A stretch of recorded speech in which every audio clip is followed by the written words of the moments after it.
Hey, Grace students, we're going to take some time today to dig into God's Word and see what it says about fear and about panic. We're living in a really weird world right now with social distancing. Tom Brady is no longer on the Patriots. My mom had the best regular season record in our family fantasy football league.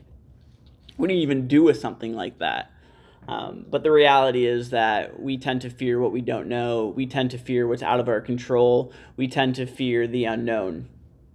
So we want to see what is our response as students, because in a time like this, we have even less control than we normally do. And when we just see everything around us, and it can cause a fear, it can cause a panic in us, what do we do with that?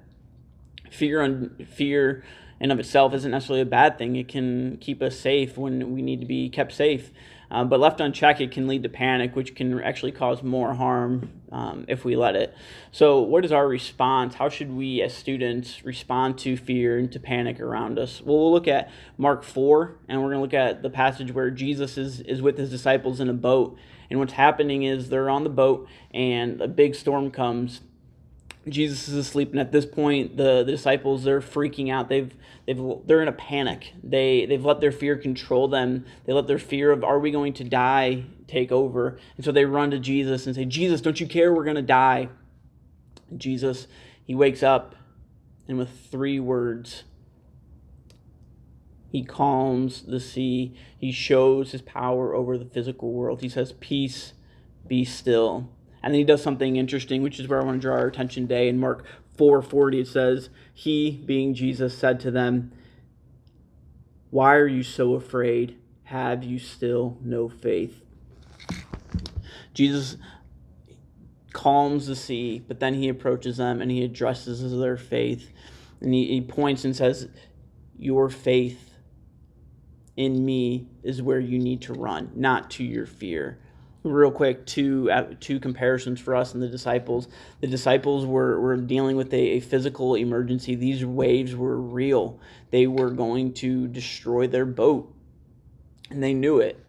And just like us today, we're dealing with a very real physical pandemic with COVID-19. People are getting sick. There's real implications. There are physical results of this emergency. And then the next thing we see is that the disciples, they were in their comfort zone. A lot of them were fishermen. They were comfortable in a boat. They were comfortable on the sea. They had done it over and over and over again. But the emergency still impacted them in their comfort zone. And just like us, we're dealing with our social distancing, with this emergency situation in the comfort of our own homes. It's impacting our everyday life, where we aren't in a different place. We're in the place that we live on a day-to-day basis, the place that we know intimately. Our hometowns, our homes, our comfort zone is really being impacted by this emergency situation. So just like the disciples, we're dealing with a physical issue. We're dealing with an emergency that is impacting our comfort zone. But the response from us should be the same. Jesus' challenge to them is, have you still no faith? The challenge for us is, when we're faced with emergencies like this, when we don't know what to do, when fear and panic seem to be the driving emotion for a lot of people around us, what do we do with that? The idea here is that we run to God. Run to God. Increase your faith in who Jesus Christ is.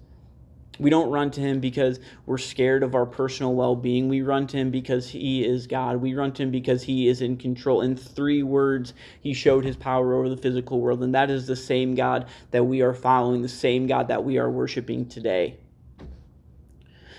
So as we look at the outlook of the next few days and weeks, I don't know what's going to happen. But the challenge for us is, enhance your faith. Turn to God because of who he is. Turn to God because he is the creator. Turn to God because he is faithful. Turn to God because he is the comforter. Don't let fear turn to panic, and don't let panic run your world. Let God run your world and trust him through faith.